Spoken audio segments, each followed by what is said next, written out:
Hi, everybody. Good morning, good evening, good afternoon. Hi, Livia. It would definitely be a good evening for you over there. Glad to see everybody. Sorry again for yesterday. I just didn't want to take a chance. We were still at the Stanley Hotel and they were having glitches with their internet. And there was no place that I could run to fast enough to, my lipstick's a little weird, fast enough to be able to make sure that this didn't glitch a bunch of times. And I thought, okay, today is just it's apparently being told to be called.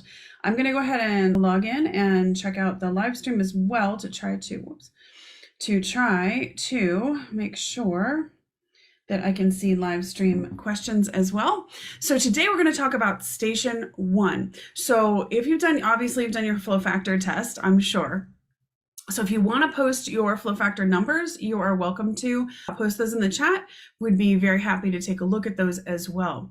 When we're looking at the flow factor results, you are really looking at the top 3 most, as I call it, out of the flow areas of your mind, body, and life. And this is just where you've taken on some limiting subconscious beliefs, some subconscious patterns, some, as I call them, memory holograms that are in there, and they're causing problems. They are causing you to tune into specific patterns of difficulty, of pain, of disease, of just things you don't want in that area of your life. Okay. So today we're going to, in the next 7 days, we will be taking a look at each station in particular, and I'll be helping you to figure out how to pinpoint, good morning, Rachel, how to pinpoint all your specific, what you specifically need to look at within each workbook section.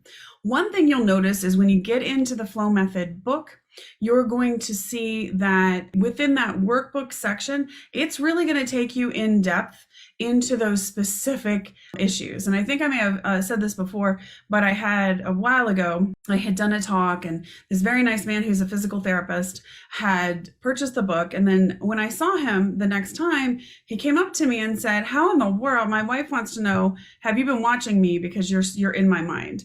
And it's because the flow factor will just pinpoint things at that level. You will go to the workbook section you need, and it's going to be tons of, oh yeah, that's me. That's what's going on. You're going to feel that right then and there. Okay.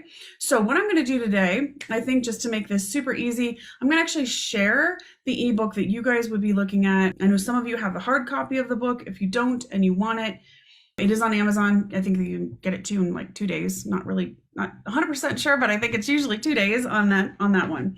So obviously I have my physical copy here. So what I'm going to do here, let me go ahead and share, because I think it's just easier that way. As we go through this, you can write down the page that you need in the ebook. I think the ebook page is slightly different than the physical book page, so I'll try to see if I can keep up with both. We're going to just take a quick look and talk through this. So let me go ahead and share my screen. Okay, we're going to click right in here. As you can see, station 1, commanding influence of groups. So this is really where you're going to see tons of group issues, groups that are against you, groups that you could be betrayed by, family issues. So when I say group, it literally means kind of any group in your life that you might think of like a family. So I've had clients that I've worked with that have had one negative church experience, for instance, after another. They're really longing to be part of a church, and they've had more than multiple times where they've either been kicked out or betrayed or these kinds of things. And that is true of anything. So you can see the same thing with families, where maybe you were always the outcast or the black sheep in your family. And then what happens? Because you believe you're the outcast in groups, what happens? You go forward in life, and that belief, that sort of life detector belief, is causing you to tune into groups that are going to have that exact same kind of experience again and again, right? And so that's really what we're looking at here, is a pattern of difficult group experiences that are going to cause you some issues. Now, I put on here the station motto, kind of the station slogan. So coming from the radio station kind of idea, every radio station always has their little motto or little slogan. And this one, it is, I worry about the group's expectation of me. And the second one could be, I am never supported in groups, or I'm not supported in life. Okay. Those are sort of the base beliefs that are going on at an unconscious level when we're looking at station 1. Now, I say location of station. So those of you that are familiar with chakras, you're looking at somewhere right about your tailbone. Now, what kinds of issues and things will you have on repeat? Sort of like, again, you're listening to that radio station and it has these certain songs that keep playing over and over again. So this is the same kind of thing. What kinds of experiences are you going to see on repeat, okay, throughout your life if you have underlying negative or limiting beliefs in station 1? And these are the ones you're going to be seeing, where you're not standing up for yourself within the group. The group is overpowering you, right? Or feeling like their opinions are more important than yours, or their needs are more important than yours. I see a lot of particularly empaths who have been taught throughout their life that they have to drop everything to fix the group that they're part of, usually originally their childhood family. And they may have a dysfunctional or very needy childhood family. And so I will see this particular pattern quite a bit. Station 1 will pop up as a big one if you've got an empath who's sort of in that place and has been in that place for a long time. I'll have, you'll maybe a lot of worries about being able to fit in with the groups in your life, right? Because maybe you never felt like you fit in, even with your childhood family. So other things where, again, what we're looking at a lot of times is that balance of power where the group feels like it's kind of overpowering you as an individual. So you've got to think about, what is your role in that group? How are you participating in that group? And how's that group participating with you? You'll also see things like, feeling like you never fit in, having that overwhelming desire to fit in. You're going to have that situation. I actually had this one for a while. Anybody else hate group projects in college? I hated group projects in college. I still prefer to not do a group project. Why? Because I was always the one that everybody was like, here, Tara will do it. She'll get us the A. Meanwhile, the rest of the group was just, off drinking or whatever. So I definitely had some station 1 issues there where, those kinds of things where I was always the one. And you'll see this also I'll see this in clients where they have coworker groups where they're the one, doing everything for everybody. And then the coworkers are like, oh yeah, she'll take on an extra hour work or whatever it is. Group projects, my butt. Yeah, Rachel, I feel you. I'm telling you, I can still remember walking into my college political science professor who I adored. And I was in tears because basically the group had just left everything on me.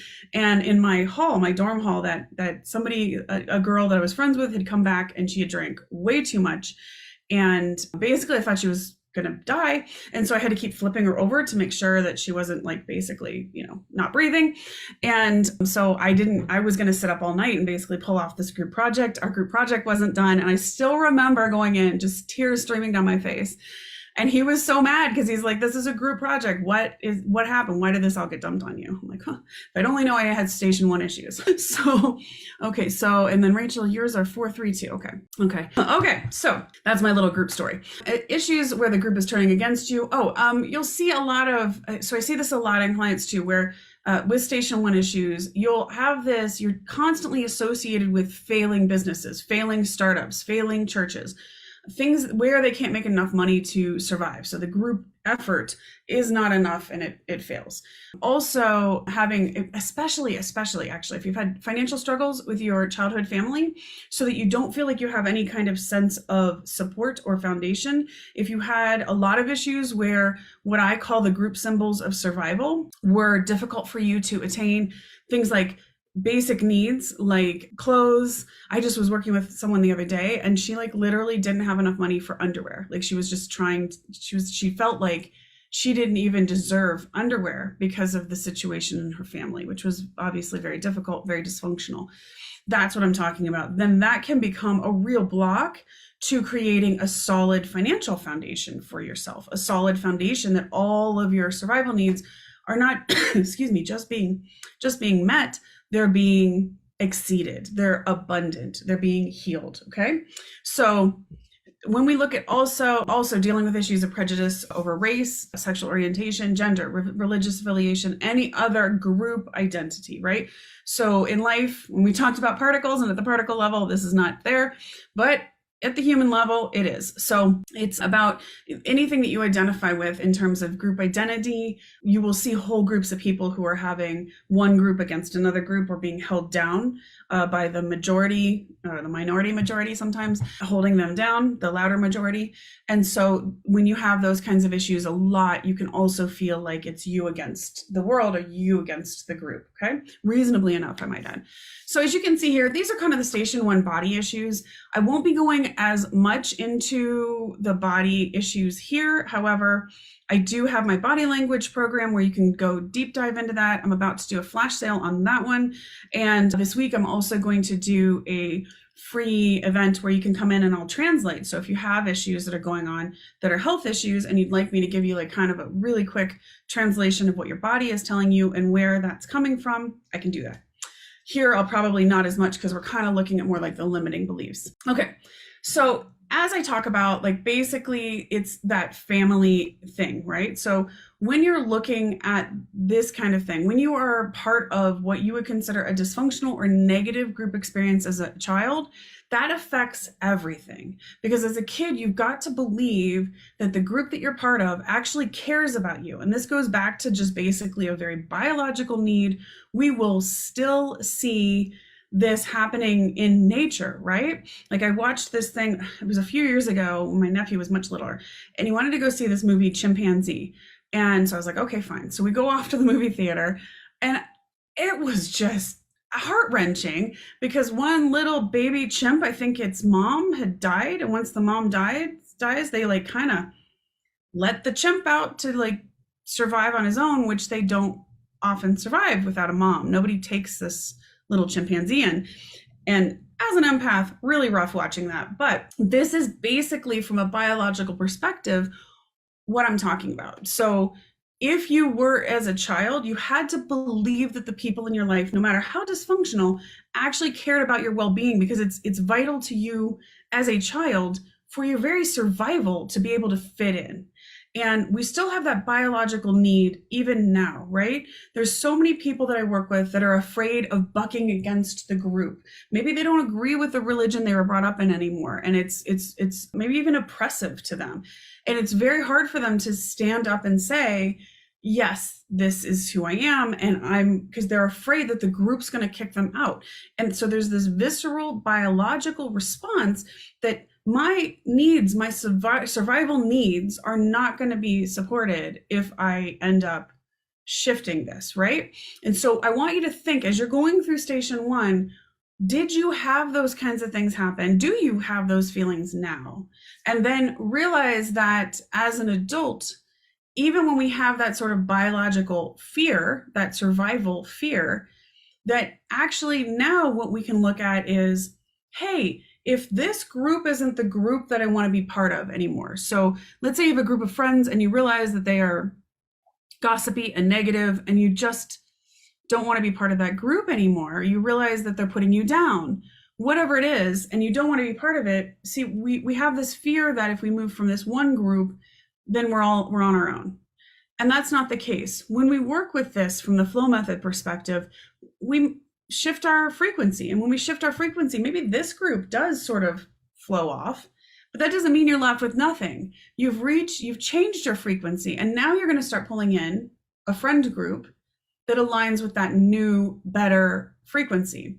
So we're going to talk really quickly. So this is a sense of belonging. This is the main thing that I want you to really look at as you're looking at station 1.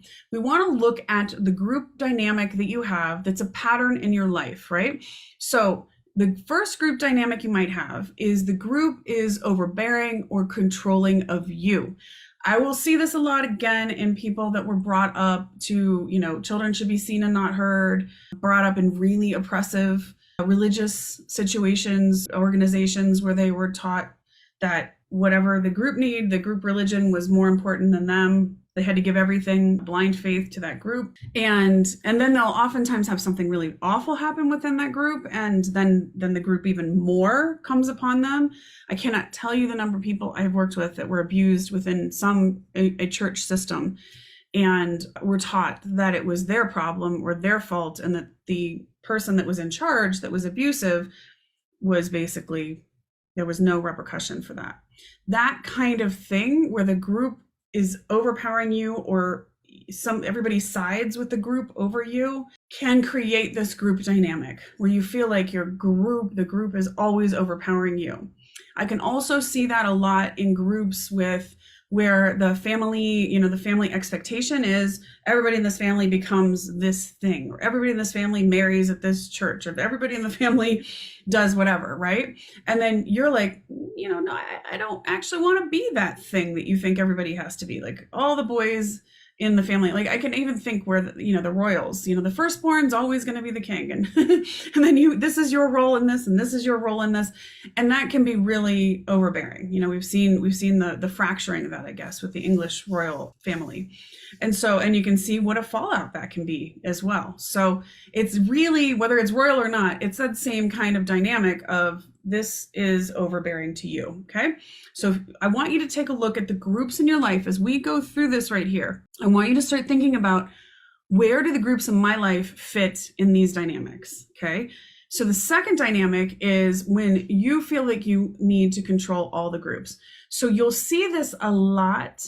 Again, and I say here, if you're naturally a leader personality, this isn't a bad thing, but it's only bad if you are needing to do it, because if you control the group, then the group can't turn against you kind of thing, right? So if you're trying to control groups of people, which again, I don't see this as much, but I have seen it, especially with, there's somebody in my life that she was told that she was just told some negative things as a kid.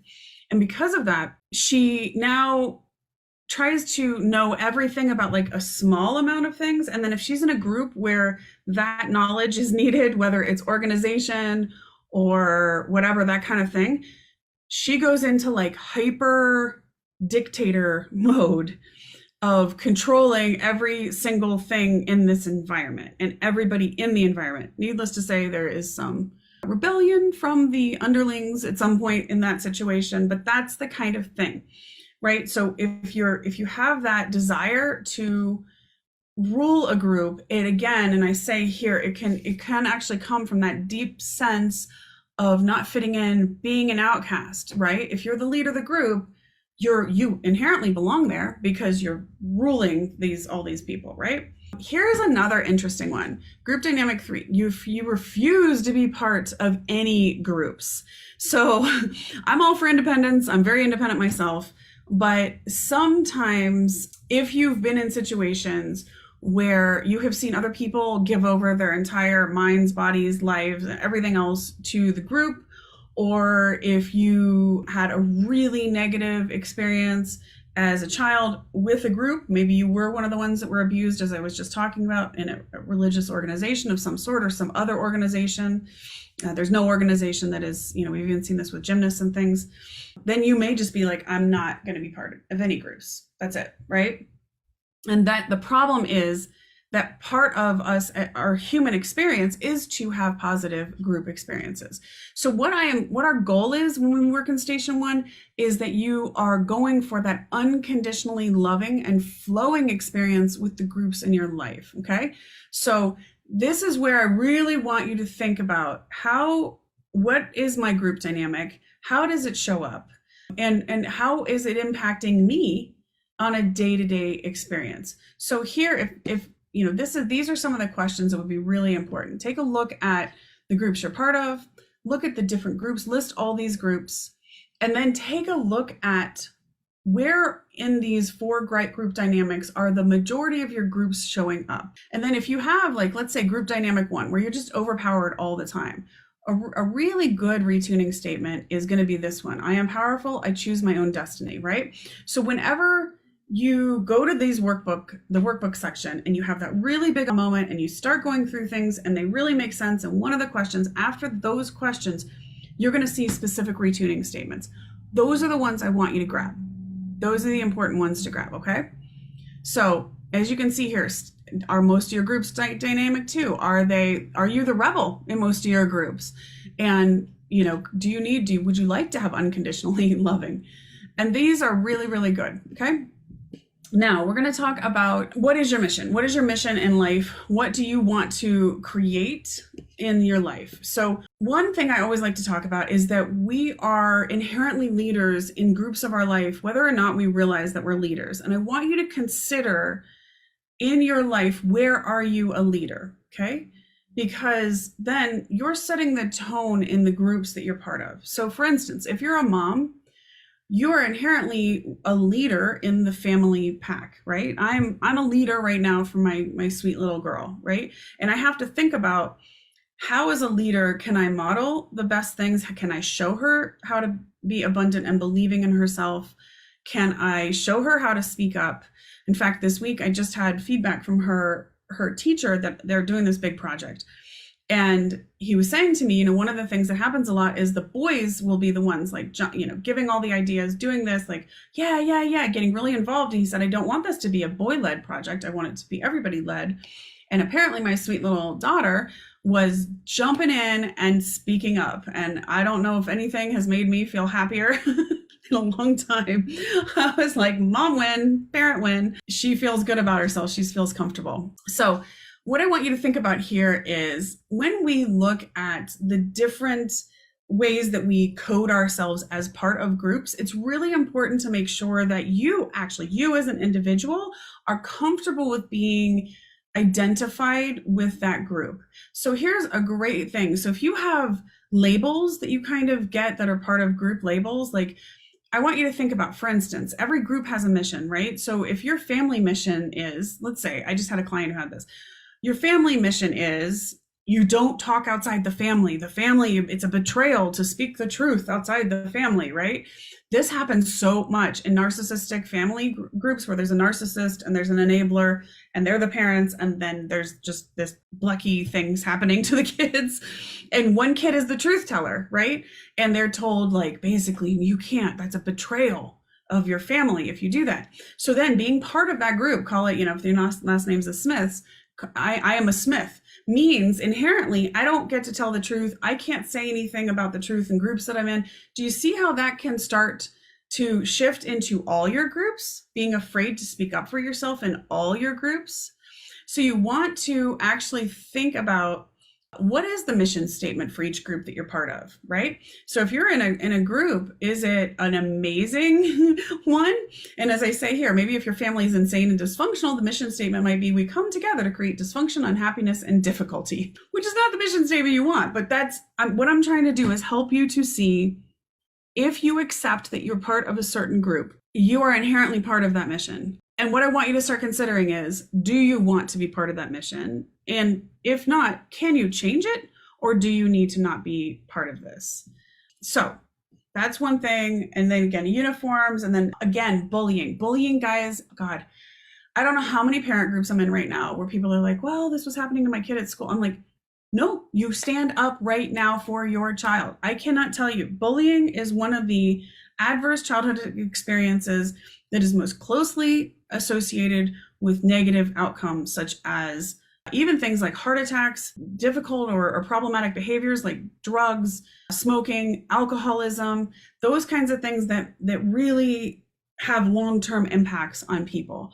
So if you were bullied as a kid, you want to make sure you're going to this number 4 right here. If you're, and go through this retuning statement right here. I am good enough in every way. I love and accept myself, and I flow with groups who love and accept me for me is really, really good. I also, if you did deal with bullying as a kid or any of that as a kid, and you still feel that lack of self-worth, you are welcome to just put self-love under the video, and I'll make sure I have a free, really, really, really good, I'm really proud of that one, radical self-love challenge where you can do like 7 days and just really shift the way you are believing and thinking about yourself. It's really good if station 3 is part of yours as well. Here's where I want you to think about, again, what are the membership requirements? So being part of that group means that you are accepting a large amount of whatever their core group beliefs are, okay? So a lot of times we sort of are default in groups.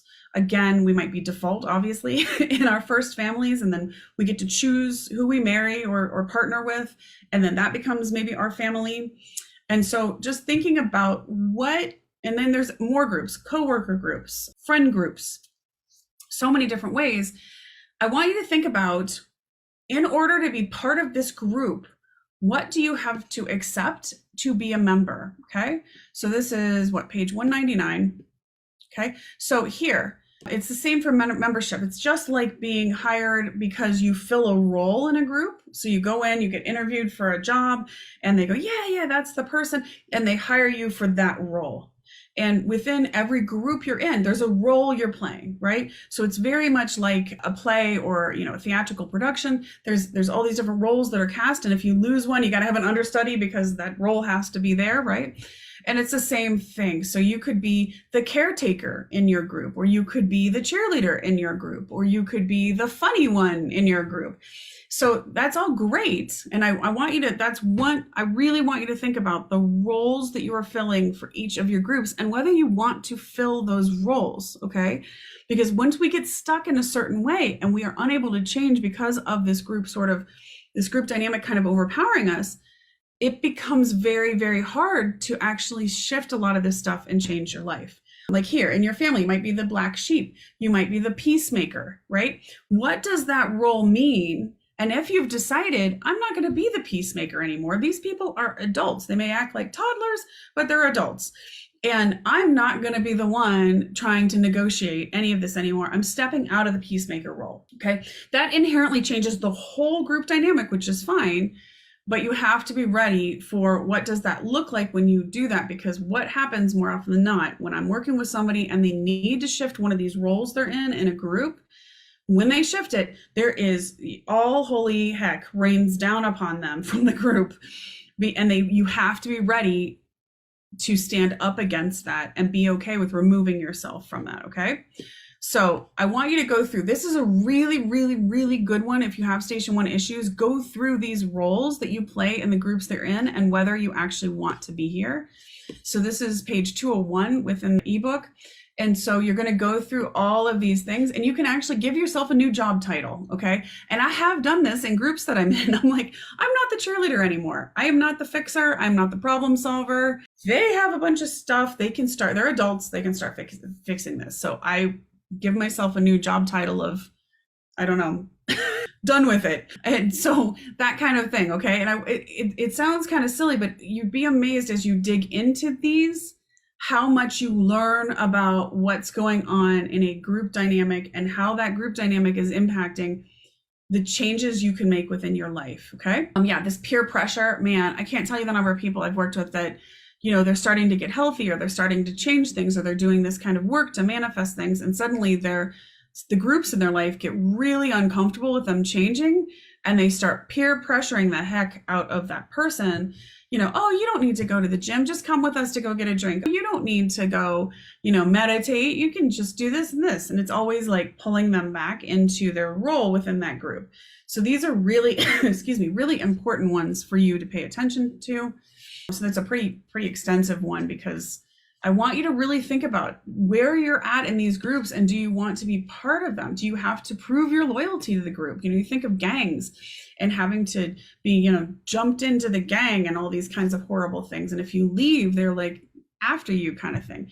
It may not be that violent, thankfully, in most of the groups of our lives. That would be a really rough world.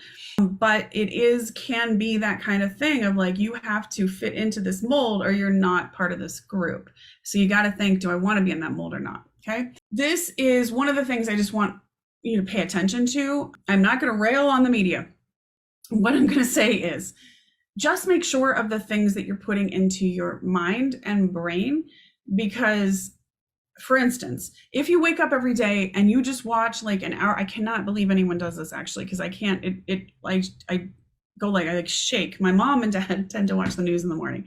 So if I stay at their house, I wake up and there's like whatever CBS or whatever it is, morning something today or whatever.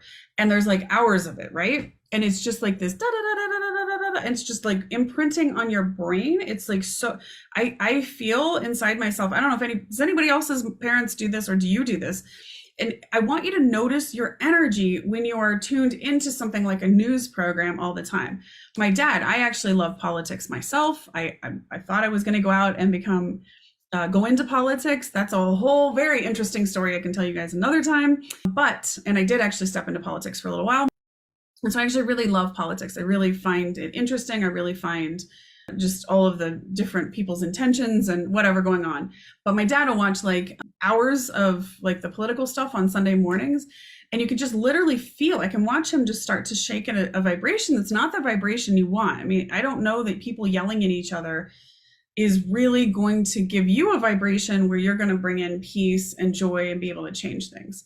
So I'm not suggesting putting your head in the sand. We have a lot of issues in the world we need to pay attention to and do something about, but pay attention to what you're getting when you tune into certain things. So like at the end of the day, if I'm going to watch something, honestly, I'm either watching a ghost show, which doesn't scare me, I just enjoy it, or I'm watching something like Schitt's Creek or Arrested Development or any of those. I tend to find something, a comedy, a Jim Gaffigan special, something like that that's just going to be joyful for me, that I just love for whatever reason. So that's what I would, I stopped watching completely. I come from a political family and have participated as well. Now, nope, too much fear mongering. Yeah, it's the fear, it's how they rope you in. And I'm not saying, believe me, again, we do have issues we absolutely need to solve in this country and in every country really, and in the world. So putting our head in the sand, not the best idea, but literally no amazing solutions to the world's problems have come from being in fear. Like no great leaps of faith, no great leaps of intellect have come from being in a place of anxiety and panic, right? They often come from you're standing in the shower washing your hair and bing, here comes inspiration, or you've taken time to meditate and bing, here comes inspiration. That's when they come for me. That's when they come from most people. That's how the leaps that I made with this sort of scientific discovery at the heart of the flow method and at the body language came because I was taking time to put all these things together and then really ponder what were those connections. I wasn't watching the news while that was happening. Okay. So yeah, world problems begin in your own community. Yes. Shower too. I know. I don't know what it is. I wash my hair and I'm like, oh, there we go. Bing. So I just want you, then the final thing is we want to talk about the support system. So if you have a lot of issues of lack of support in your life, so whether it is, we'll talk in station 2 about how to bring in income, how to create income, those kinds of things can be very blocked in station 2. But here it's really more about having that sense of support that you can step forward in a safe way and that you're going to kind of have that foundation under you. So if you've come up from a really dysfunctional family where, oftentimes I was just working with somebody the other day. If you came up, for instance, from a narcissistic family dynamic and you were the black sheep, then what happened was you saw everybody else in your family get support because all the little golden children in your family, if you had more than one sibling or even one sibling, was given everything, all the support. There was no worry for them. Whatever they needed, they could have. And meanwhile, you were left with the scraps and you were left to suffer. And when I see that kind of dynamic, if that's happened in your life, there's actually a couple of really great places I can send you for more information on that. But that can cause you to really feel like you have no support, reasonably enough. And so then when you go out into the world and you start to try to create a life for yourself, you start to create a business for yourself, whatever that is, you keep having these cracks in the foundation where maybe you're doing your life's work, but you never have enough money. You have hardly enough money to survive, right? And it's because at that core level, from a group perspective, you were taught you just didn't deserve the support. You didn't deserve that sense of survival for yourself and good for yourself and having goodness for yourself, okay? So if that sounds like you, if you have a moment about that, I want you to come here to page 20, let's go back to the beginning of that. Yeah, 204. And these are going to be where you're going to want to do the work. Now, again, after these 7 days, we're really going to dig in on making sure your personalized plans really, really work well. But as you can see, like this is very, very important. You can go through all these questions, just one thing after another on this one, about your group identity. And again, you just pick the retuning statements that work for you. Now, again, I'm not going to go into this as detailed right now. So if you want to jump into the body language program, you can let me know. I'll actually have a coupon for everybody in this program to allow you to do that.